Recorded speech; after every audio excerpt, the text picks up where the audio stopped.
മത്തങ്ങ വെച്ച് വളരെ സോഫ്റ്റും അതേപോലെ ടേസ്റ്റിയുമായിട്ടുള്ള ഒരു സ്വിസ് റോൾ എങ്ങനെ ഉണ്ടാക്കുന്നതെന്ന് ഇന്ന് നോക്കാം. അതിനുവേണ്ടി ഞാനിവിടെ 700 ഗ്രാം തൂക്കമുള്ള ഒരു മത്തങ്ങ പീസ് എടുത്തു വെച്ചിട്ടുണ്ട്. ഈ മത്തങ്ങ ഇനി വേവിച്ചെടുക്കണം. ഞാനിത് മൈക്രോവേവ് ചെയ്തെടുക്കാനാണ് പോകുന്നത്. എങ്ങനെ വേണമെങ്കിലും വേവിക്കാം.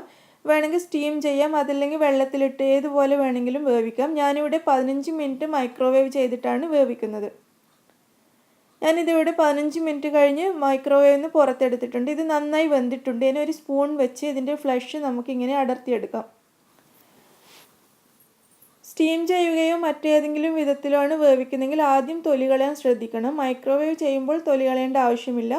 നമുക്ക് പിന്നീട് ഇത് തൊലിയിൽ നിന്നും ഇതുപോലെ കോരിയെടുത്താൽ മാത്രം മതി.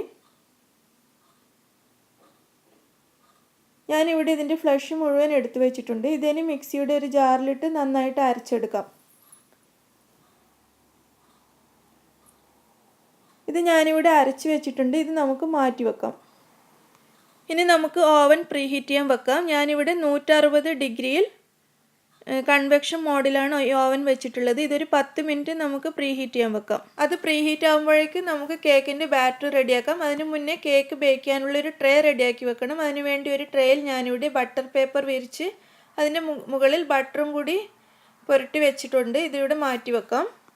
ഇനി ഒരു ബൗൾ എടുത്ത് അതിലേക്ക് 1/4 കപ്പ് മൈദ ചേർക്കുകയാണ്, ഓൾ പർപ്പസ് ഫ്ലോർ. ഇതിലേക്ക് 2 ടീസ്പൂൺ സിനമൺ പൗഡർ അഥവാ പട്ട പൊടിച്ചത്, 1/4 ടീസ്പൂൺ ജാതിക്ക പൗഡർ അതായത് nutmeg powder, 1/2 teaspoon baking powder, 1/4 teaspoon ഉപ്പ്, ഇത്രയും ചേർത്ത് കൊടുത്ത് ഇത് നന്നായിട്ടൊന്ന് മിക്സ് ചെയ്യാം. പൗഡർ നന്നായിട്ട് മിക്സ് ആയതിനു ശേഷം ഇത് നമുക്ക് മാറ്റി വെക്കാം. ഇതിവിടെ ഞാൻ മാറ്റി വെക്കുകയാണ്. ഇനി മറ്റൊരു ബൗൾ എടുത്ത് അതിലേക്ക് 3 മുട്ട ചേർക്കാം. ഈ മുട്ട 3ഉം കൂടിയിട്ട് നന്നായിട്ട് പതപ്പിച്ച് പൊങ്ങണം. ഒരു എഗ് ബീറ്റർ വെച്ച് നമുക്കിത് നന്നായിട്ട് ബീറ്റ് ചെയ്ത് പതപ്പിക്കാം. ഇതിലേക്ക് ഞാൻ 1 കപ്പ് പഞ്ചസാര ചേർക്കുന്നുണ്ട്. അത് ഞാൻ ഇവിടെ എടുത്തിട്ടുണ്ട്. 1 കപ്പ് മുഴുവനായിട്ടും ഒന്നിച്ച് ചേർക്കുന്നില്ല, കുറച്ച് കുറച്ചായിട്ട് വേണം നമുക്കിത് ചേർക്കാൻ വേണ്ടി. 1 കപ്പ് പഞ്ചസാര ഞാൻ ഇതിലേക്ക് ഒരു 5-6 പ്രാവശ്യമായിട്ടാണ് ചേർത്ത് കൊടുക്കുന്നത്. പഞ്ചസാരയും ചേർത്ത് ഈ മുട്ട നന്നായിട്ട് ബീറ്റ് ചെയ്ത് പതപ്പിച്ചെടുക്കാം. പിന്നെ എൻ്റെ ഇൻഗ്രീഡിയൻസിൽ നിങ്ങൾക്ക് എന്തെങ്കിലും സംശയം തോന്നുകയാണെങ്കിൽ താഴെ ഡിസ്ക്രിപ്ഷൻ ബോക്സിൽ നോക്കിയാൽ മതി. ഞാൻ അവിടെ കൊടുത്തിട്ടുണ്ട്. അതുപോലെ എൻ്റെ കുക്കിങ്ങിൽ നിങ്ങൾക്ക് എന്തെങ്കിലും സംശയം ഉണ്ടെങ്കിൽ അത് കമൻറ്റ് ബോക്സിൽ ചോദിക്കാം താഴെ. ഞാൻ എന്തായാലും റിപ്ലൈ തരും. പഞ്ചസാര മുഴുവൻ ഞാൻ ഇതിലേക്ക് ചേർത്തിട്ടുണ്ട്. മുട്ട ഒന്നുകൂടി നന്നായിട്ട് ബീറ്റ് ചെയ്തെടുക്കാം.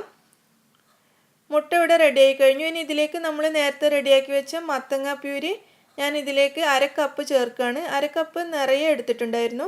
1 ടീസ്പൂൺ ചെറുനാരങ്ങ നീരും കൂടി ചേർത്ത് ഇത് നന്നായിട്ട് ബീറ്റ് ചെയ്യാം ഒന്നുകൂടി.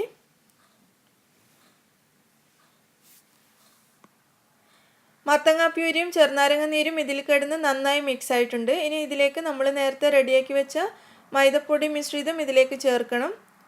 മുഴുവൻ ഒന്നിച്ച് ചേർക്കണ്ട, പകുതി പകുതിയായിട്ട് ചേർത്ത് നന്നായിട്ട് ഫോൾഡ് ചെയ്തെടുക്കാം. ഇനി എഗ് ബീറ്റർ വെച്ച് ബീറ്റ് ചെയ്യരുത്. ബാക്കിയും കൂടി ഇതിലേക്ക് ചേർക്കാം. ഇതും കൂടി ചേർത്ത് നന്നായിട്ട് ഫോൾഡ് ചെയ്തെടുക്കാം. ഇതിവിടെ നന്നായി മിക്സ് ആയിട്ടുണ്ട്. ഇനി നമ്മൾ നേരത്തെ ബട്ടർ പുരട്ടി കൊടുത്ത ട്രേയിലേക്ക് ഇത് മാറ്റാം. ഇത് ട്രേയിൽ ഒഴിച്ചതിന് ശേഷം എല്ലാ ഭാഗത്തേക്കും ഒരുപോലെ നിരത്തി കൊടുക്കണം.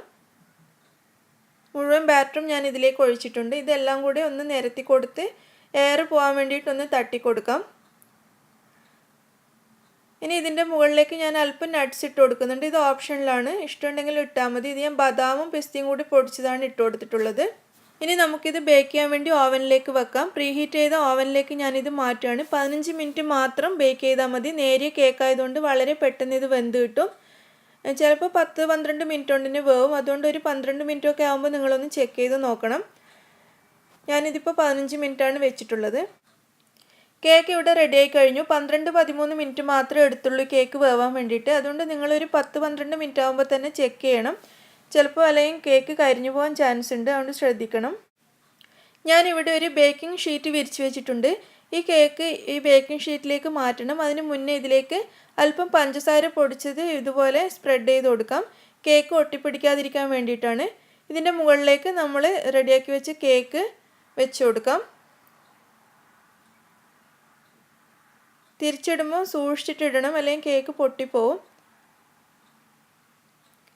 ഇനി നമ്മൾ നേരത്തെ അടിയിൽ വെച്ച് ബട്ടർ പേപ്പർ മാറ്റി കൊടുക്കാം.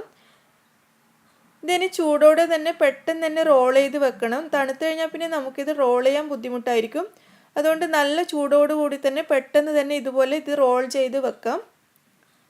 ഞാനിവിടെ നന്നായി റോൾ ചെയ്ത് എടുത്തിട്ടുണ്ട്. ഇതിനി തണുക്കാൻ വേണ്ടി മാറ്റി വെക്കാം. ഇനി നമുക്ക് സ്വിസ് റോളിന് വേണ്ടിയിട്ടുള്ള ക്രീം റെഡിയാക്കാം. അതിനുവേണ്ടി ഞാനിവിടെ 1/2 കപ്പ് വിപ്പിംഗ് ക്രീം എടുത്തിട്ടുണ്ട്. ഇതൊരു ബീറ്റർ വെച്ച് നന്നായിട്ട് അടിച്ച് ബീറ്റ് ചെയ്തെടുക്കാം.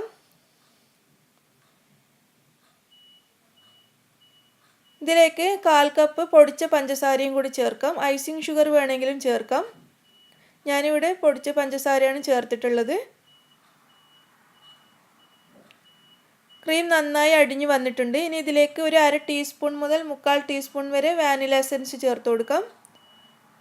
അതും ചേർത്ത് ക്രീം ഒന്നുകൂടി നന്നായിട്ട് അടിക്കാം.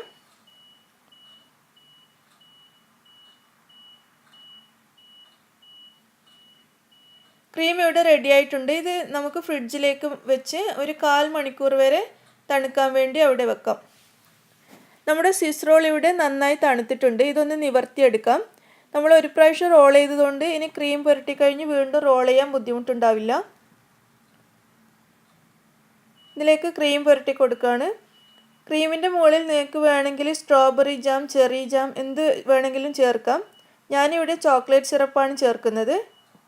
ചോക്ലേറ്റ് സിറപ്പ് ഉണ്ടാക്കുന്ന വീഡിയോ ഞാൻ അപ്ലോഡ് ചെയ്തിട്ടുണ്ട്.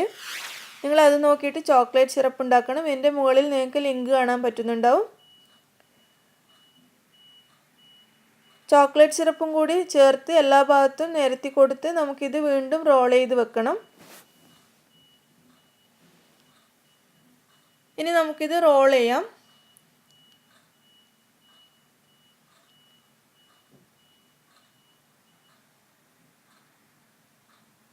എൻ്റെ ചോക്ലേറ്റ് സിറപ്പ് അല്പം ലൂസായി പോയതുകൊണ്ടാണ് ഇതുപോലെ മെൽറ്റായിട്ട് വരുന്നത്.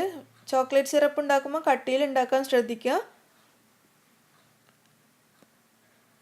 ഇതിന് നമുക്ക് ഫ്രിഡ്ജിലേക്ക് വെച്ച് 1/2 മണിക്കൂർ കഴിഞ്ഞ് കട്ട് ചെയ്തെടുക്കാം. അപ്പോഴേക്ക് ചോക്ലേറ്റ് സിറപ്പൊക്കെ ഒന്ന് കട്ടിയായിട്ട് വന്നോളും. ഞാനിത് 1/2 മണിക്കൂർ കഴിഞ്ഞ് പുറത്തേക്ക് എടുത്തിട്ടുണ്ട്. ഇത് നമുക്കിനി കട്ട് ചെയ്യാൻ തുടങ്ങാം.